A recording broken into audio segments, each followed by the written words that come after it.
Right, next up is Jaime Majuka from Element Aero, and he's going to be talking to us about ArduPilot with STEM and teaching with ArduPilot. Yes. So hi everyone. So the talk I'm going to give is about teaching with ArduPilot, using ArduPilot as a teaching tool in the schools. Actually, can you turn that on? Because the lights for the camera is better, I think. How's that? Looks okay. So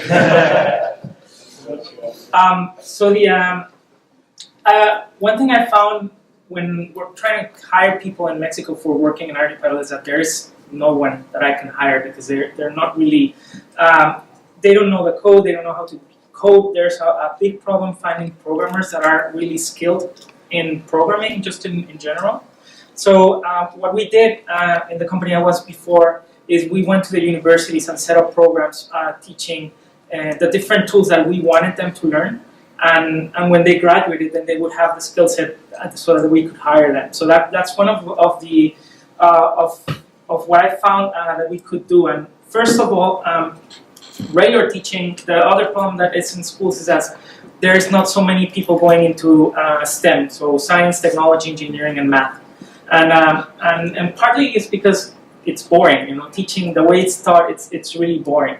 So one of the things that drones have going for them is that they're sexy, they're cool, so people want to use them. So using drones for teaching STEM it's just like a natural thing. So first thing is what do I want to do here? So the first thing is I wanted to basically, okay, it's really small, but it doesn't matter.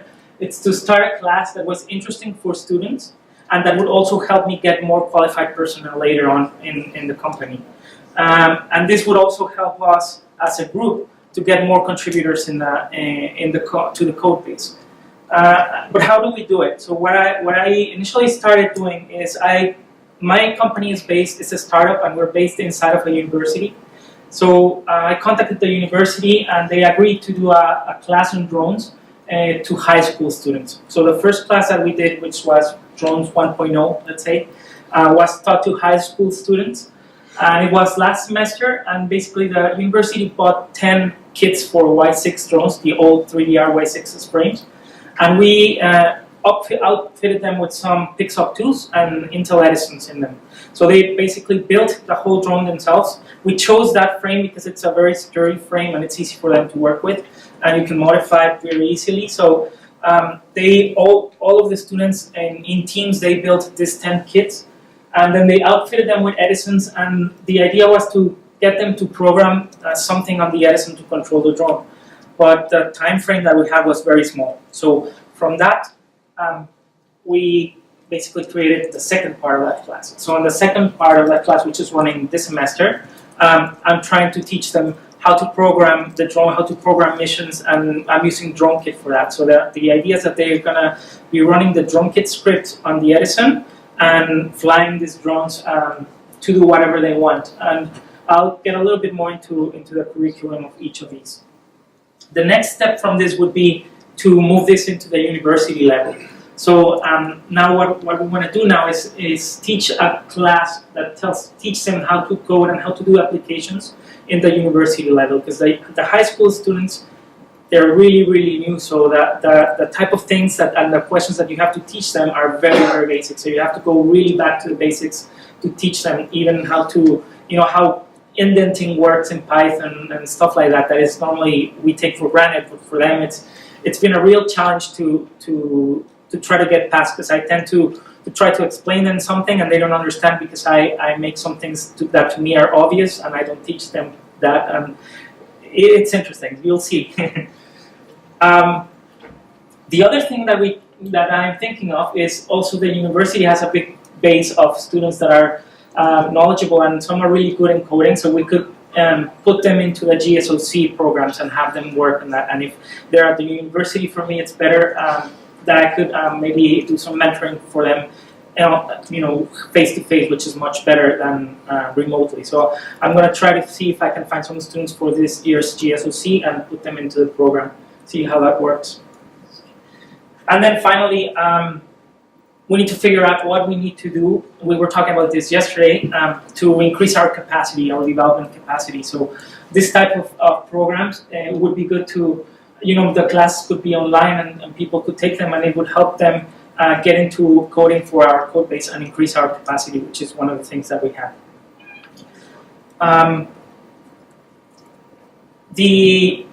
So going into the classes, the topics that I'm doing for the high school class for the first one, first I taught them the history of drones, some theory, and some applications of UAVs. So this was all theoretical. It's divided into 3 partials. So the first partial was all that, and it was mostly that because the UAVs took so long to get to Mexico that I had to teach them something. So the first partial was very boring for them because they didn't have anything physical to work with. It was all theoretical, and they got a little bit bored. The next partial, when the drones got here, we taught them basically the anatomy of the UAV and how to build the UAVs. So they took all these parts and they started building them, and now it was more fun for them and they started getting more excited. And at the end, the third partial was basically, I gave them a task, which is basically the 2014 Spartan Challenge task, which was to fly a drone on a circuit, drop a ball in a certain area, a tennis ball, and then come back and land in the same place. And this is something that they could do directly with mission planners, so it wasn't really something for coding challenge, which was what I wanted them to do, but it was easy for them to do and to understand, and for them it was, for us, it's doing some mission like that is like very easy and not really challenging. But for them, it was completely different because they'd never done something like this before, so they were really excited. And they did very well. They built the drones, they modified it, they put something to grab the ball into, they connected a servo, they controlled the servo from mission planner. So it was something really exciting, and the results that we got from that were very good. So we had them basically unbox the drones. They started learning to solder everything together. They installed the motors. They installed the Edison into the Pixoc 2. They took it apart and built everything back together. Then they also, I have that twice. They using the right tools for the right jobs. It's something that in Mexico is not very common. So people tend to think the Mexican way, and you put some tape and it works. That's really how it works in Mexico. So it's very different than how it's in the U.S. or somewhere else, where there is a tool for every single thing. And, no, I'm from the U.S. I've been using the Mexican system. Yeah, but it's not so good. Be kind on you say. So Don't worry. teaching them to use the right tools it's a good thing. So they learn that, and they can see the difference what that makes using a right tool and not using it. And then they install the flight controller, and they finally build the drones. And after they built the drones, so the final results, the classes, I had 40 students in total, so it was, I think, actually a little bit more than 40. It was 25 on one group and 30 on the other. And they were very big groups. And one thing I found out really quickly from this is that if they don't all have the same tools for programming or the same tools for building. When we're trying to flash the Edison, for example, some had a Mac, some had Windows, some had Linux, and it was a mess. Some people could do it, some people couldn't do it. Even in the same Windows environments, you could flash, some couldn't flash. So I actually called Peter during the class, and but I couldn't get them to work there. So very important to have a similar code base and a similar environment for everyone so that the class goes a little bit smoother. So I did that on the next thing. But this is a video from one of the students' projects. They took it. I had to run because I had to see if they were going over the obstacles and where the ball went. But pretty much they did a very basic flight. So auto takeoff to a certain altitude. It was 15 meters. We couldn't go higher because we're very close to an airbase. So basically, we couldn't go higher than the trees. And they flew. It was just a square. They had to go behind this. There's a football court here, so they had to go behind that. And then they had to come back, and there's a circle that is painted somewhere there. So that's the area where they had to drop the ball. So it actually went down. It didn't drop the ball in the area. It dropped right next to it. And then there's the other football goal, and they had to go through the football goal, through the middle of the two posts. So that was interesting because they had to figure out how to get the coordinates for the posts. But they did very well. They went through it, and then they went around it, and then come back to land. There were a couple that I had to take over and stop the mission because they were going to go right into the post. But in general, they did very well. Kept you fit too. That's an exercise. Yeah. Yeah, I had to see if they went through what they needed to go, and so I had to run through behind all of them.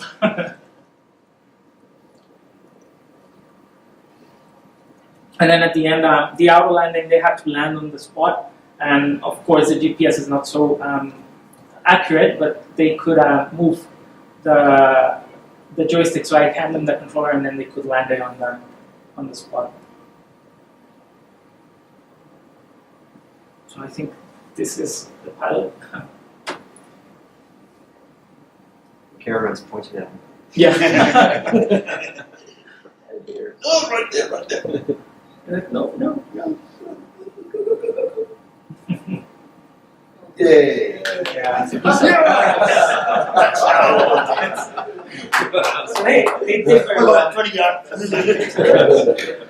So they did very well for the first semester, and then so the second semester, I try to pick up where we stopped, and a lot of the students that were in the last class are the ones that I have now, but there are also some new students, but I couldn't really repeat for them. So it's a little bit separate what I taught in the first class, which was all building and just mission planning, and then the second class is really all about programming. So the first thing I have to teach them is the introduction to Python, because they have never programmed before. So I had to teach them how Python works a little bit and introduction on basic concepts.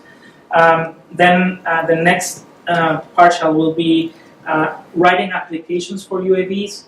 I need to teach them how to work in teams when they're coding. Also a little bit of project management and testing. So they're going to work on teams of 3 for the final partial, and they're going to build a project that they have to define. So they'll define what they want to do.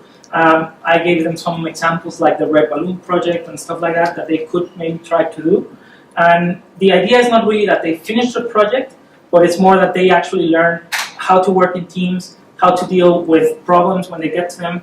I'm expecting that none of them will really get to the end of the project that they want to do, but they have to see how to deal with the delays and how to try to get around them. And I think that's going to be the bigger part of this. And for this semester, some of the results that I've before that, I have the school has basically a system where you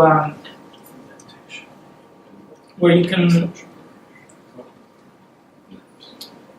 handle all of you have the page 1, which is like the introduction to the course, where all of the topics are, and then you have assignments that you give them. I have some video tutorials that they can see, and basically this page 1, this is what tells them all of the organization of the course, how it's going to work, how they're going to be graded, and finally the class calendar, which is all of the different topics that are going to be there. So right now we are in February 18th, which thankfully they had they had a class off, so I wouldn't have to teach this Monday. So that's good. And just when I go back, we're going to start looking into sensors, how to read sensors, how to do the API, how to incorporate open source libraries. 3D simulations would be a good thing, so that they don't just see it in Mission Planner or APM Planner, but also on something like, I don't know, Explain or Gazebo. So that's the next thing that I want to teach them. Then some testing and debugging, a little bit of 3D design and 3D printing, because they're going to be modifying the airframes a little bit. And then project management, project planning, resource management, and finally the next semester is the next partial. It's basically all going to be just project work and have them work on the project, and I'll help them try to get through it. And so it's going to be quite interesting, I think. The results that I have been getting so far, actually before that, I gave them an assignment. So these are basically the assignment papers. I give them an objective. I can send you these assignments if you want, so you can see them better. But I give them an assignment of what they have to do and the prerequisites, what they have to have installed. For this partial, what I did is I basically told them how to install VirtualBox, how to install a Linux VirtualBox in there, so everyone were using the same operating system, and we all had the same things, and they came up with the same questions, like last semester. And so I taught them how to do all that, and all that is in videos and tutorials that they could reference. And then I gave them some required tasks. So for these two assignments, I don't know if everyone's seen the videos by Tiziano Fiorenzani. Yeah, I'll put a bunch of those. So I took his videos and I gave them to them as assignments. I didn't tell them that there were videos on how to do them, but I just gave them the assignments and told them. So the first mission was just to get a drone kit mission to go to do a square and inside the school, and the second assignment is to control the drone with the arrow keys. So for the second assignment, I did give them a little template that they had to use because importing, the TK, the Python TK, and that is going to be a little bit complicated for them. But I gave them the template, and the results that I gotten so far, I had so many questions from them. So that's part of what I've been in my phone all day. So this is a conversation with one of the students. So they keep sending me the screenshots of, oh, something's wrong with my code, what's wrong with my code, and I try to fix them and tell them, but it's something really basic, like there was an extra R in there, and then the indentation was not right. So all of that has been going on while I've been here. So this is yesterday, and today, this is a girl, she sent her first assignment, and basically,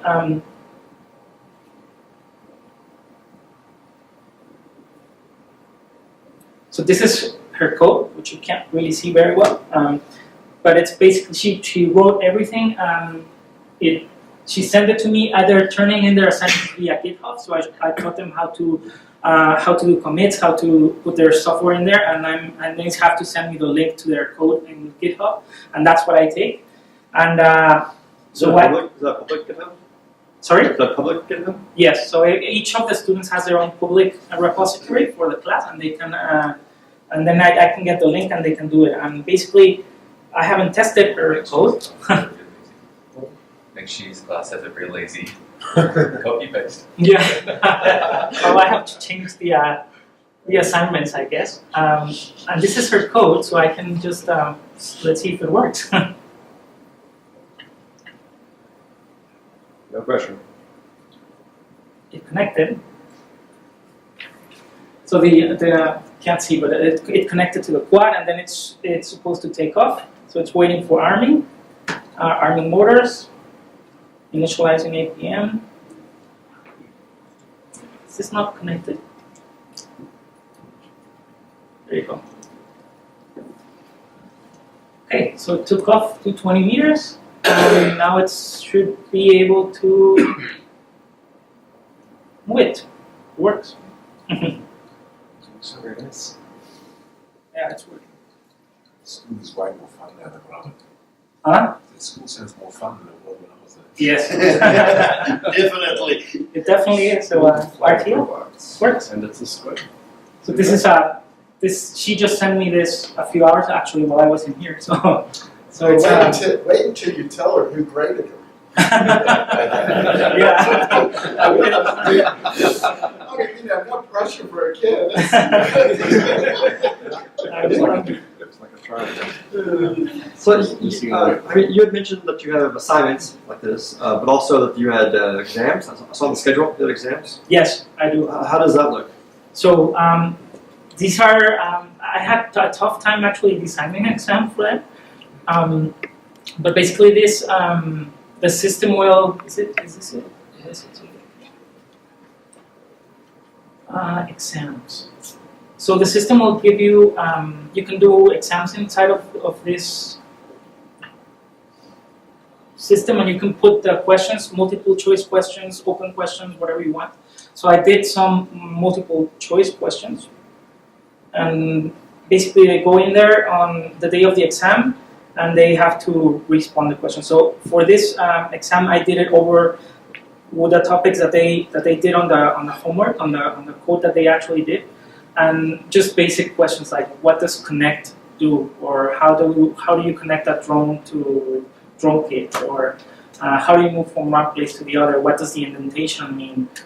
Questions like that, and then there are multiple choice questions, and at the end, once they're finished the exam, the system automatically grades them, and it tells them how many right they got, and that's how that's done. It's difficult coming up with wrong answers for multiple choice questions. I've never had that problem. So you do a question, you do the right answer, and then you have to come up with so many different bad answers, and they have to be credible so that they get confused. It's difficult. But no, it's not. Yeah, it's not. I can't access it. So there's a system in the program that it won't allow you to enter the exam if you have other applications open. So you can't use a web browser or something like that to look for questions. So I can't open it. But that's how the exams are done. And I think that's pretty much all I have here. I have the tutorials that I did are on my YouTube channel for Element. And basically there's a VirtualBox installation on Ubuntu, then there's how to install DroneKit and Mac Proxy. And then there's the first code, which is pretty similar to what Tiziano did, just a little bit more explanation into it because the students couldn't really digest Tiziano's videos because they were a little bit higher level. And then the GitHub, how to do the GitHub commits and how to do the simple command, go-to command, which is what we covered this semester. So for the next partial, I need to make a little bit more videos so that they have a bit more advanced things. And I've seen now the problems that they're running into when committing. They don't know what to do when they have conflicts. Some of them have gone directly into GitHub and changed something, and then they try to change something in their computer, and they try to commit and they get into problems. So all that I have to kind of deal with now. But it's been very interesting, and I think this could also be very interesting for other people trying to get into the code base and how to use it. So this is what I wanted to show you guys. I think it's all of what my presentation. So thank you. I'm really happy that they have a good one teacher. I mean, that was just awesome. Just saying one thing, you were talking about GitHub and everything. You are using the tools for GitHub for education, because GitHub is now investing heavily in people using GitHub for education and having tools for classrooms and doing assignments and everything. I've never used it, so I don't know I didn't know they existed. how it works, but they are really investing in that. So That's you should good to check know. that. So let me check on that because it would be helpful. Yes. Are the videos that you did, are those in English? Yes. So the class is supposed to be in English, although I've been giving the verbal classes in Spanish because I have very mixed levels of English in the class. So I tend to give it in Spanish, but the videos and the assignments, everything's in English. Yeah. Questions? All right. It's really good.